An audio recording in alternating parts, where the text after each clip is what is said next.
Auto డ్రైవర్లపై BRS party మొసలి కన్నీరు కారుస్తుందని విమర్శించారు పొన్నం ప్రభాకర్.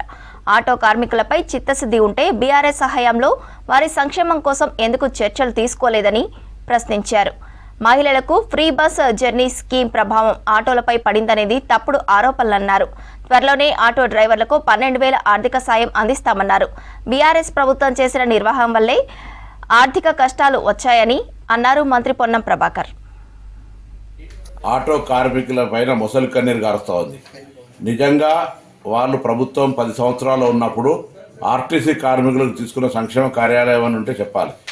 ఉదాహరణకు మెట్రో వస్తే ఇతరులపై ప్రభావం పడ్డదనో, మహిళలకు ఉచిత ప్రయాణం ఇస్తే ఆటోలపై ప్రభావం పడ్డదనో చెప్పేటువంటి ఆరోపణ తప్పు. మేము ఎక్కడ కూడా బస్సు ప్రయాణికుల ఇంటికి వెళ్ళడం లేదు. బస్సు గతంలాగానే బస్టాండ్ నుంచే పోతా ఉంది. ప్రజలు ఇంటి దగ్గర నుంచి బస్టాండ్కి రావడానికి ఆటోలు వాడుకుంటా ఉన్నారు. అవును, ఎన్నికల హామీ మేము 12,000 రూపాయలు సంవత్సరానికి ఇస్తామని చెప్పినాం. మీ నిర్వాహకం వల్ల, ఆర్థిక సంక్షోభం వల్ల ఈ సంవత్సరం ఇవ్వలేకపోయినాం. భవిష్యత్తులో తప్పకుండా ఆటో కార్మికులను ఆదుకునే బాధ్యత మా ప్రభుత్వానికి ఉన్నది.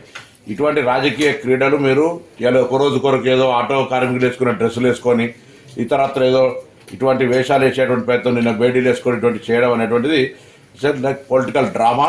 అటువంటి చేయకండి. నిజంగా మీరు ఏమైనా చిత్తశుద్ధి ఉంటే నేను అడుగుతా ఉన్న టీఆర్ఎస్ లెజిస్లేటర్ పార్టీ కావచ్చు, టీఆర్ఎస్ పొలిటికల్ పార్టీ ఎన్నడైనా ట్రాన్స్పోర్ట్ మినిస్టర్కు ఆటో కార్మికుల మీద ఈ డెమోక్రసీలో ఈ సమస్యలు రిప్రజెంటేషన్ చేసిరా?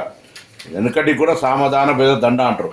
అవేమి లేకుండా మీరు కనీసం రిప్రజెంటేషన్ కూడా చేయకుండా మీరు అటుగా ప్రొటెస్ట్కి వెళ్ళిపోతే మేము అనేక సందర్భాలు ఆటో కార్మికులతో సమావేశాలు పెట్టినాం.